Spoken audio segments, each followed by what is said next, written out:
Hello बच्चों, आज हम लोग पढ़ने वाले हैं नाइट्रिक अम्ल। यह हम लोग का लेक्चर नंबर 3 है।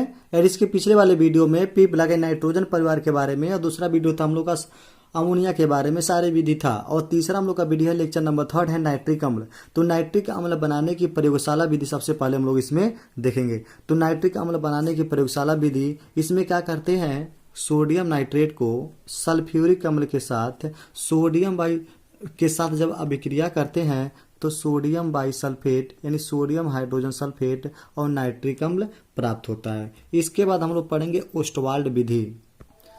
अब हम लोग देखेंगे ओस्टवाल्ड विधि के माध्यम से कि नाइट्रिक अम्ल कैसे प्राप्त किया जाता है। तो हम लोग जानते हैं कि जो अमोनिया होता है उसे ऑक्सीजन के साथ प्लेटिनम उत्प्रेरक की उपस्थिति में 700 से 800 डिग्री सेल्सियस पर जब गर्म करेंगे तब जाकर हम लोग को मिलता है नाइट्रिक ऑक्साइड। उसके बाद सारे रिएक्शन करते जाएंगे तो नाइट्रिक अम्ल प्राप्त हो जाते हैं। तो उसको हम लोग देख लेते हैं अच्छी तरह से। इसमें क्या कहते हैं, अमोनिया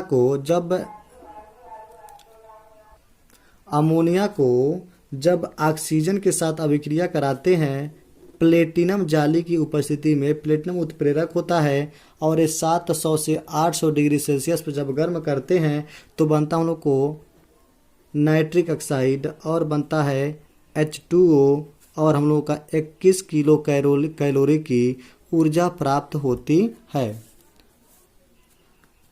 तो समीकरण संतुलित कर देंगे तो यहाँ 4 कर देंगे और यहाँ पर 5, यहाँ पर 4 हो जाएगा और यहाँ पे 6। ये हम लोग का समीकरण संतुलित होता है। जैसे देख लेते हैं 4 नाइट्रोजन है, यहाँ पे 4 नाइट्रोजन है, 10 ऑक्सीजन है, 6 4 10 ऑक्सीजन है, 4 3 12 हाइड्रोजन, 6 दूना 12 हाइड्रोजन।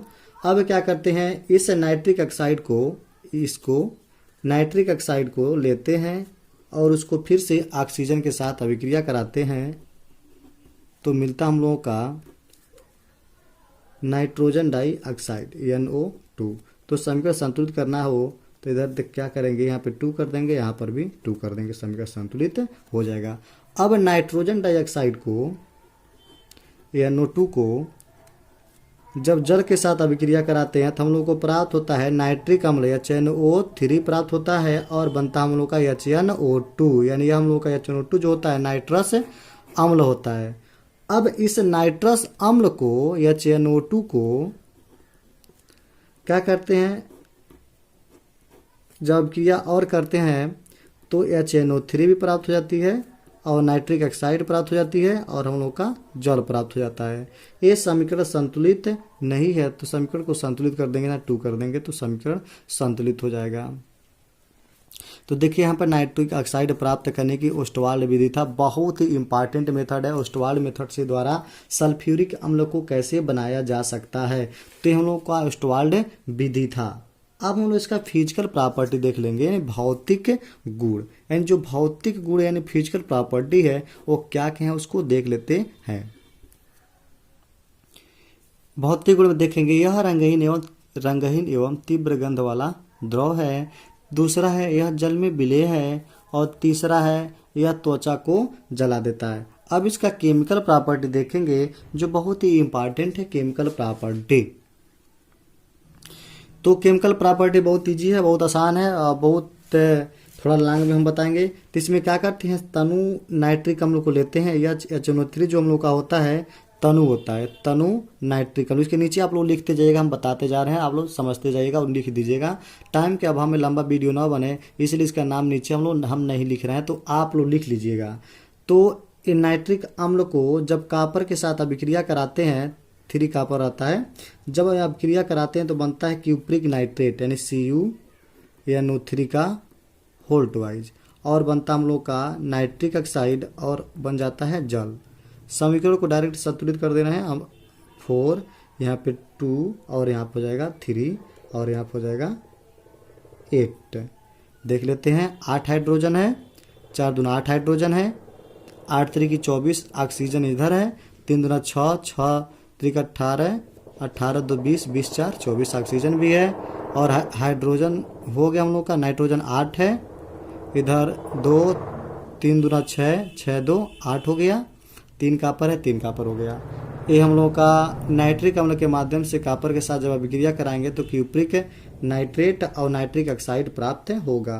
अब क्या करते हैं, जो कॉपर जो होता है उसको सांद्र नाइट्रिक अम्ल या CnO3 जब होता है, यह सांद्र जब होगा तो सांद्र CnO3 को जब कॉपर के साथ अभिक्रिया जब कराएंगे तो बनता हम लोग का क्यूप्रिक नाइट्रेट यानी CuNO3 का होल ट्वाइस क्यूप्रिक नाइट्रेट है, और बनता हम लोग का नाइट्रोजन डाइऑक्साइड और जल प्राप्त होता है। बहुत ही आसान आसान रिएक्शन है सब इसके हैं। अब क्या करेंगे, जिंक को लेंगे, जिंक को जब HNO3 के साथ अभिक्रिया जब कराएंगे नाइट्रिक अम्ल को, इसका समीकरण संतुलित न कर लीजिएगा, यहाँ 4 कर दीजिए और यहाँ पे 2 कर दीजिए, समीकरण संतुलित हो जाएगा। अब जिंक को, ये पहला हो गया, पहले का A और ये हम लोग का B हो जाता है। ये दूसरा रिएक्शन हो जाएगा कि जिंक को नाइट्रिक अम्ल के साथ जब अभिक्रिया कराते हैं तो बनता हम लोग का ये तनु नाइट्रिक है, बनेगा जिंक नाइट्रेट, जिंक NO3 का होल ट्वाइज, और बनता है 2 नाइट्रोजन डाइऑक्साइड प्राप्त हो जाएंगे और 5H2 यानी जल प्राप्त हो जाएगा। समीकरण संतुलित करना है तो यहाँ पर 10 कर देंगे, हो जाएगा। अब क्या करेंगे, यहाँ पर जिंक जो है ये तो A हो गया और हम लोग का B हो गया। जिंक को सांद्र नाइट्रिक अम्ल के साथ जब अभिक्रिया कराएंगे, सांद्र नाइट्रिक अम्ल के साथ जब अभिक्रिया कराते हैं तो बनता हम लोग का ZnNO3 का होल ट्वाइज, और बनता है नाइट्रोजन, देखिएगा यहाँ पे N2O बनेगा, नाइट्रिक ऑक्साइड नाइट्रस ऑक्साइड बनेगा, N2O नाइट्रस ऑक्साइड बनेगा है, और यहाँ पर बनता है NO2 नाइट्रस यानी नाइट्रिक ऑक्साइड। यहाँ से देखिएगा नाइट्रस ऑक्साइड है, ये नाइट्रोजन डाइऑक्साइड है, ये हम लोग का नाइट्रिक ऑक्साइड है, तो NO2 और बन जाता हम लोग का 2H2O। ये समीकरण यहाँ से संतुलित हो जाता है। इसको यहाँ 4 कर देंगे और यहाँ पे 2 कर देंगे, समीकरण संतुलित हो गया।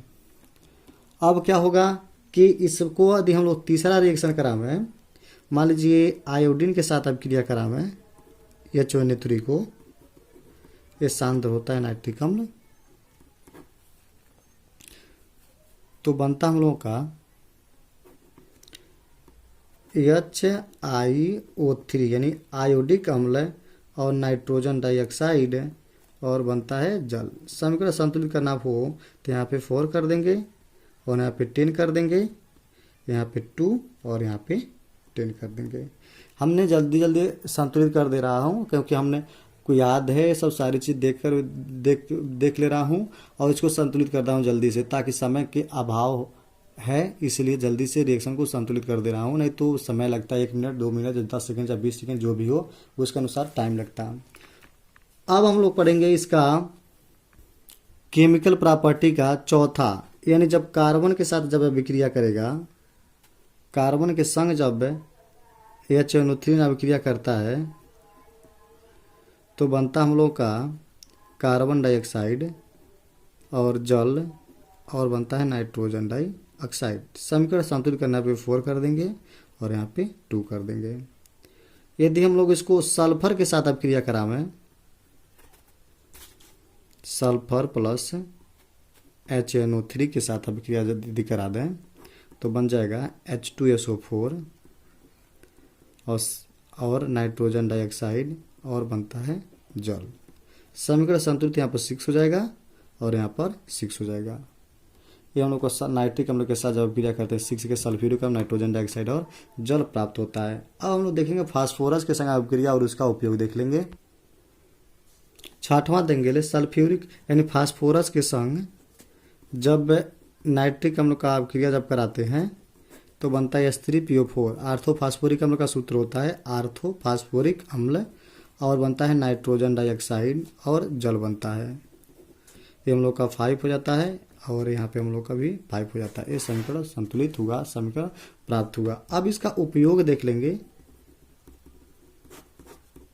तो उर्वरक बनाने में,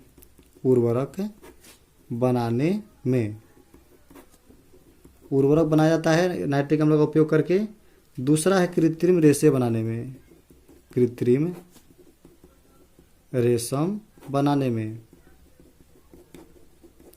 तीसरा है गोल्ड और सिल्वर को साफ करने में, ये पहला था गोल्ड और सिल्वर को साफ करने में। चौथा हम लोग हो जाता है प्रयोगशाला में अभिकर्मक के रूप में। और यहाँ पर हम लोग का नाइट्रिक अम्ल समाप्त हुआ। अब हम लोग अगले वीडियो में पढ़ेंगे डाई नाइट्रोजन यानी नाइट्रोजन को पढ़ेंगे। तब तक के लिए धन्यवाद।